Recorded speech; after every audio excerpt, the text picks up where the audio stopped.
బెజవాడ దుర్గమ్మ ఆలయంలో మరో వివాదం చోటు చేసుకుంది. ఆలయ ఉద్యోగులపై బూతులతో ఆలయ బోర్డు మెంబర్ భర్త రెచ్చిపోయాడు.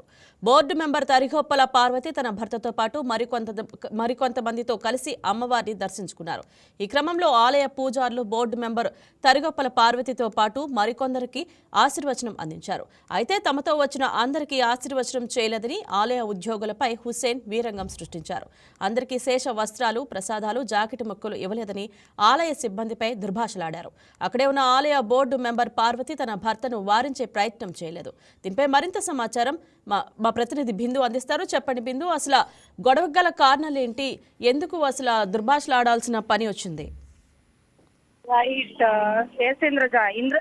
ఇంద్రకీలాద్రి అమ్మవారి దేవస్థానంలో రోజుకి వివాదాస్పదంగా జరుగుతున్న ఘటనలు చాలా వరకు ఈ మధ్య వైరల్ అవుతున్నాయని చెప్పుకోవచ్చు. ఈ రోజైతే ఇంద్రకీలాద్రి అమ్మవారి ఆలయంలో ట్రస్ట్ బోర్డు మెంబర్ తరిగోపల పార్వతి భర్త హుస్సేన్ ఆలయ ఉద్యోగులపై బూతులతో రెచ్చిపోయిన ఘటన అయితే తీవ్ర వివాదానికి దారితీస్తుంది. తమతో దర్శనానికి వచ్చిన కొంతమందికి అంటే వచ్చారు. తమతో పాటు కొంతమందికి వచ్చిన నలుగురు మహిళలకి ఒకే విధంగా ఆశీర్వచనం చేయాలేదని ఆరోపిస్తూ ఇద్దరికి జాకెట్ ముక్కలు ఇచ్చి మరో ఇద్దరికి ప్రసాదం ఇచ్చి వేద పండితులు ఆశీర్వచనం చేశారంటూ ఆలయ సిబ్బందిపై ఆయన ఆగ్రహంతో దుర్భాషలాడడం జరిగింది. అదేవిధంగా అందరికీ శేష వస్త్రాలు, ప్రసాదాలు మరియు జాకెట్ ముక్కలు కూడా ఇవ్వలేదని కారణంగా ఉద్యోగులపై ఊగిపోతూ అసభ్య పదజాలం కూడా వాడారని చెప్పుకోవచ్చు. అయితే ఈ సమయంలో అక్కడ ఉన్న ట్రస్ట్ బోర్డ్ మెంబర్ పార్వతి తన భర్తని అంటే ఇది ఇట్లా ఆలయంలో ఇట్లా అరవడం కానీ ఇట్లా దుర్భాషలాడడం తప్పని కూడా వారించలేదనే మనకి విజువల్స్ లో కనబడుతున్నాయి. అదే ఈ సమయంలో అక్కడే ఉన్న ట్రస్ట్ బోర్డ్ మెంబర్ అంటే ఆవిడ భర్తతో పాటే ఆవిడ కూడా ఉన్నారు. ఆవిడ కూడా ఇది సరికాదని కూడా చెప్పలేదు. ఇంకా బోర్డు మెంబర్ భర్త కావడంతో ఆలయ అధికారులు కూడా మౌనంగా ఉండిపోయారు. అంటే తిరిగి సమాధానం కూడా ఇవ్వలేని పరిస్థితి కనిపిస్తుంది. అక్కడ మనం చూసుకుంటే విజువల్స్ లో ప్రోటోకాల్ మెంబర్ చెప్తూనే ఉన్నారు, ఇది ఆలయంలో ఇలాంటి మాటలు మాట్లాడకూడదు, ఇలాంటి పదజాలం యూజ్ చేయకూడదు, బయట ప్రైవేట్ గా అయితే మాట్లాడుకోవచ్చు కానీ ఇక్కడ ఆలయంలో శాంతి భద్రతల్ని నియమిస్తూ ఇట్లాంటివి వాడకూడదని కూడా చెప్పడం జరిగింది. అయినప్పటికీ కూడా ఆయన మీరు వాడితే తప్పలేదు, మేము వాడితే తప్ప అన్నట్టు మాట్లాడిన ధోరణి కూడా మనకు కనిపిస్తుంది. ఇంద్రజ, ముఖ్యంగా ఈ ఘటనని అడ్డుకునే ధైర్యం కూడా అక్కడ ఉన్న సిబ్బంది చేయలేదనేది కనిపిస్తుంది మనకి. ఇది ఇలా ఉండగా కూడా అంటే వేరు వేరు వాటిల్లో కూడా ఈ ట్రస్ట్ బోర్డు మెంబర్లు పదవికి సంబంధించి కూడా ఇటీవల వస్తున్న ఆరోపణల మీద కూడా ఒక తీవ్ర నివేదిక అనేది ఖచ్చితంగా టెంపుల్ ఇవ్వాలనే చెప్పుకోవచ్చు. ఎందుకంటే ట్రస్ట్ బోర్డు మెంబర్లో వారికి వారే గొడవలు అవుతున్నాయని, మళ్ళీ చైర్మన్ తో పాటు సఖ్యత లేదన్న దాని మీద కూడా చాలా వరకు వివాదాస్పదంగా మారుతున్నాయి. దానికి కారణమే ఈ సంఘటన ఒకటి ఎగ్జాంపుల్ గా అని కూడా ఇంద్రజ, ముఖ్యంగా ప్రభుత్వానికి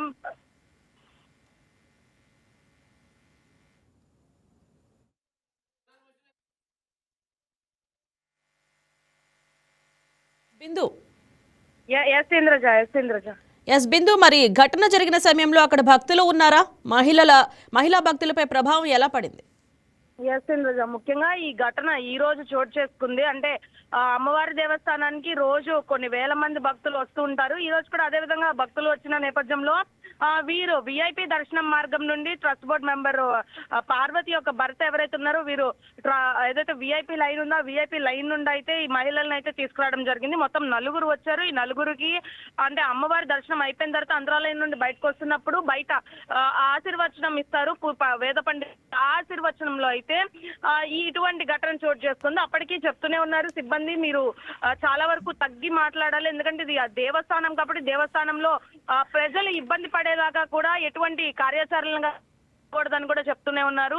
అయినప్పటికీ కూడా ఆయన ఆగకుండా అదే విధంగా సిబ్బంది పైన దురుసుగా ప్రవర్తిస్తున్న నేపథ్యం మనకు కనిపిస్తోంది. అదే విధంగా పక్కనే ఉన్న ఆవిడ భర్త కూడా ఎటువంటి భార్య కూడా ఎట్లాగా కూడా రియాక్ట్ అవ్వలేదని చెప్పుకోవచ్చు. ఇంకా ఇతర మహిళలు కానీ ఇతర వాళ్ళు కానీ అంటే ఇతర భక్తులు కానీ వారి ఖచ్చితంగా ట్రస్ట్ బోర్డు మెంబర్ ఒక భర్త కాబట్టి తిరిగి సమాధానం ఇవ్వలేకపోయారు, తిరిగి అంటే వారించలేకపోయారని కూడా చెప్పుకోవచ్చు. ఇంద్రజ, రైట్ బిందు, మరి ఆలయ పవిత్రతకు భంగం కలిగేలా ప్రవర్తించిన వ్యక్తిపై గుడి అధికారులు ఏమైనా స్పందించారా? అంటే పోలీసులకు ఏమైనా ఫిర్యాదు చేసే అవకాశం ఉందా? ఎస్ ఇంద్రజ, ప్రస్తుతం అయితే మనం ఇంద్రకీలాద్రి దేవస్థానంలోనే ఉన్నాను. ఈ సంఘటనకి పూర్తిగా అంటే ఎంతవరకు కంప్లైంట్ రైజ్ చేశారు, ఖచ్చితంగా అమ్మవారి దేవస్థానం అంటే ఇంత పెద్ద ప్రసిద్ధిగాంచిన అమ్మవారి దేవస్థానంలో శాంతి భద్రతలకు ఎటువంటి ఆటంకం వచ్చినా వారి మీద యాక్షన్ తీసుకుంటారు. ఖచ్చితంగా ఇది చైర్మన్ దాకా వెళ్ళిందనే అందరూ అనుకుంటున్నారు. సో మనం కొంచెం సేపటి తర్వాత చైర్మన్ మాటల్లోనే తెలుసుకుందాం అసలు ఏమంటారు, దీని మీద ఎలాంటి యాక్షన్ తీసుకుంటారు. ఖచ్చితంగా భక్తులు అయితే మాత్రం విధుల్లోని తొలగించాలని చెప్తున్నారు. ముఖ్యంగా ఆవిడ భార్య అంటే పార్వతి ట్రస్ట్ బోర్డు మెంబర్ గా ఉన్నప్పటికీ కూడా భర్త ఇంతలాగా కలగజేసుకొని ఇంత పెత్తనం చెలాయించడం అనేది కూడా గమనార్హకమనే చెప్పుకోవచ్చు. ఎందుకంటే అమ్మవారి దేవస్థానంలో అందరికీ సమానంగా అమ్మవారి దర్శనమిస్తున్నప్పుడు ఒకరు ఎక్కువ ఒకరు తక్కువ ఎలా అవుతారు అన్న దానిపైన కూడా భక్తులు తీవ్ర ఆవేదన ముఖ్యంగా ఇప్పుడు ఆవిడ ఎస్ ఇంద్రజ. థ్యాంక్ యూ బిందు. ఇప్పుడు మాట్లాడుతున్నారు ఎందుకంటే అరుస్తున్నారు అనవసరం గుళ్ళో అవును సార్ ఎక్కడికి జనాలు వచ్చిన ఎందుకు అరుస్తున్నారు జరిగింది ఇవాళ ఎందుకు చర్చ తీసుకొస్తున్నారు చెప్పింది మీకు అర్థం కాలేదు మనం దేవాలయం సేవ కోసం వచ్చాం సార్. మనం ప్రైవేట్ గా మాట్లాడుకోవాలి. అంత జనాల మధ్యలో అందరూ బూతులు తిట్టుకుంటూ ఉండకూడదు. ఎవరన్నారు సార్ ఇప్పుడు ఇక్కడ ఎవరన్నారు చెప్పండి. మొన్న ఎప్పుడు జరిగిపోయింది ఇప్పుడు మాట్లాడుతున్నారు ఎందుకంటే అరుస్తున్నారు అనవసరం గుళ్ళో ఈ వీడియో మీకు నచ్చినట్లయితే లైక్ కొట్టి షేర్ చేసి మా వైకే టీవీ ఛానల్ని సబ్స్క్రైబ్ చేయండి.